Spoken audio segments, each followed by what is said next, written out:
आपने सेना और सेनापति की बात की।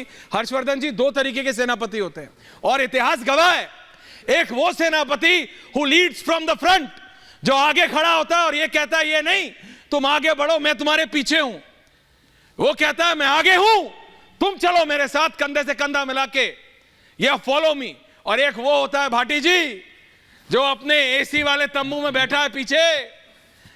सरकारी घरों को भी ऐसा बना दिया है जैसे मानिए 7 स्टार होटल है, 14-14 फुट के शीशे लगे। लखनऊ में आजकल आपके भी विजिट चल रहा है, बहुत देखे होगा आपने भी। और एक वो होता है जो कमरे से बोलता है बेटा तुम चलो लड़ो मैं आया, तुम चलो मैं आया। और कहां आया, पीछे घूमो, कोई है ही नहीं। दो तरीके के सेनापति होते हैं। अब वो जनता डिसाइड कर रही है कौन सा सेनापति उनके लिए बेटर है। Let the people decide. Harshvardhan ji. Aishwarya ji, मैं थोड़ा सा देर से डिबेट में आया तो ये पता नहीं चला कि बहुत सी बातें जो है, जब मैं आया तो आपके ऊपर कोई कुछ और था, तो मैं वो शरद जी का प्रेम है, कोई नहीं sir, seniors are always allowed जी। समझ नहीं पाया, तो एक बार सवाल स्पेसिफिक फिर से दोहरा देंगे तो मेरे लिए आसानी होगी। नहीं, मेरा सिर्फ इतना है, मोदी अगर कहते हैं 400, बीजेपी अगर कहती है 370, सो इट्स ऑन मोदी।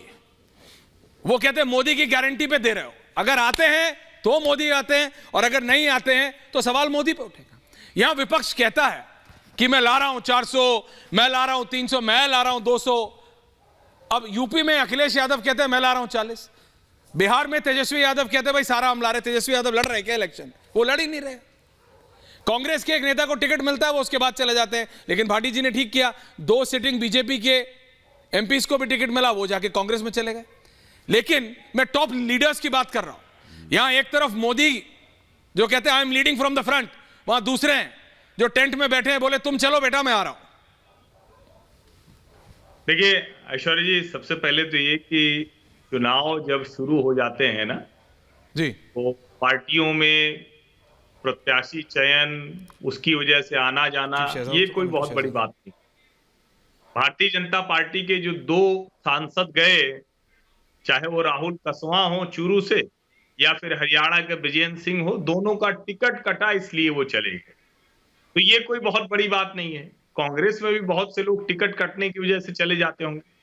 लेकिन असल बात यह है कि क्या कौन सी पार्टी है जो अपने सांसद फिर से चुनकर आए, उसकी तैयारी कर। अब मुझे तो ध्यान में नहीं है, पता नहीं कुछ लोग पहले से जानते होंगे तो वो बताएंगे।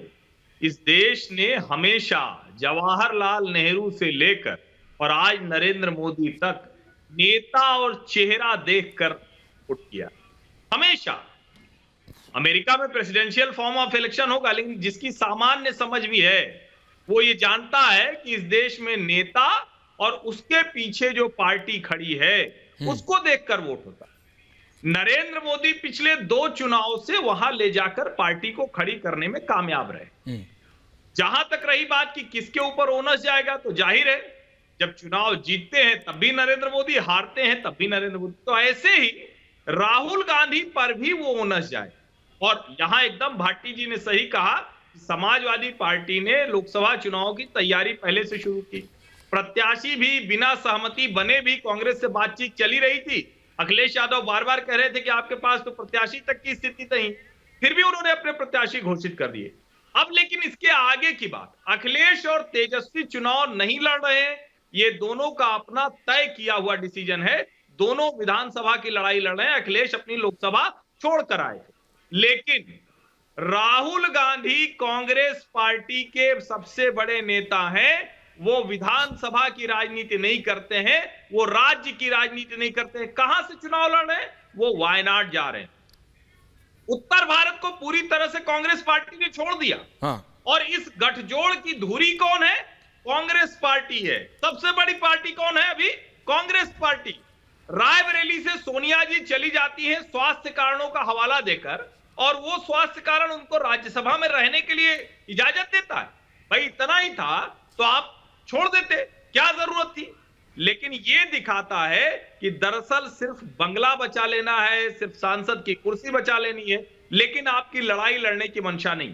कहा जा रहा था कि राहुल गांधी आएंगे, अमेठी से लड़ेंगे। भारत जोड़ो न्याय यात्रा वहां से गुजरी, पूरी कांग्रेस, और मैं दावे के साथ कह सकता हूं, जिनको पता है कांग्रेस के ढेर सारे नेताओं से हमारी भी बात होती, दुखी हो, ये आपका ऑडियो चला गया दुखी हो पे कि हम यहां से लड़ने जा रहे हैं, आ गया नहीं किया। और मुझे लगता है अगर ये किसी पत्रकार को ये सामान्य बात भी नहीं पता है तो फिर तो वो बड़ा कैसे पत्रकारिता कर रहा है, भगवान ही मालिक है उसका। पंकज जी को मालूम है, लेकिन वो बोलेंगे नहीं। कांग्रेस पार्टी के मैदान पत्रकार नहीं है, वजह से क्या नहीं है, पत्रकार तो आप हैं, आरएसएस के स्पोक्समैन पत्रकार हैं आजकल। अच्छा नहीं, मुझे नहीं पता था कि आप कहां की दलाली खाते हैं, किससे दलाली। Please relax, let's not have this. देखिए मैं सिर्फ ये कह रहा हूं, मैं सिर्फ ये कह रहा हूं, आप सब वरिष्ठ हैं। पैसा ले लेते हैं। देखिए मैं सिर्फ ये कह रहा हूं, आप सब वरिष्ठ हैं। टॉपिक राहुल गांधी और मोदी है। हर्षवर्धन जी, शरद जी, टॉपिक राहुल गांधी और मोदी है। टॉपिक राहुल गांधी और मोदी है। मेरा समय था, मैं बोल दूं थोड़ा सा। नहीं बिल्कुल, there is no personal. Sharad Pradhan ji, no personal comments please. अरे मोदी, अरे भैया मोदी, अरे मोदी की आलोचना कम हो रही है क्या आजकल? जो मतलब आप मतलब हर्षवर्धन जी थोड़ी लड़ रहे हैं इलेक्शन। हाँ, शहजाद एंड पंकज जी, देखिए शहजाद पंकज जी एंड भाटी जी, बड़े विनम्रता से आ रहा हूं शरद जी, बड़ी विनम्रता से। देखिए ऐसा है, ये जो 4 जून को होना है वो मेल्टडाउन आज क्यों हो रहा है टीवी स्क्रीन पे? क्योंकि प्रीएम्प्ट हो गया ना, पता लगा। 4 जून का मेल्टडाउन बचा के रखना है सबको। 4 जून को ये सब मेल्टडाउन दिखाना है अपने अपने यूट्यूब चैनल पे। दूसरी बात देखिए, 7 फेज की इलेक्शन है, 3 फेज का मेल्टडाउन होगा। पहला मेल्टडाउन होगा तो वो पत्रकारों को, ओपिनियन पोल को गाली देंगे। दूसरा होगा तो ईवीएम को गाली देंगे। और तीसरा जब 4 जून को नतीजे आएंगे तो जनता को गाली देंगे।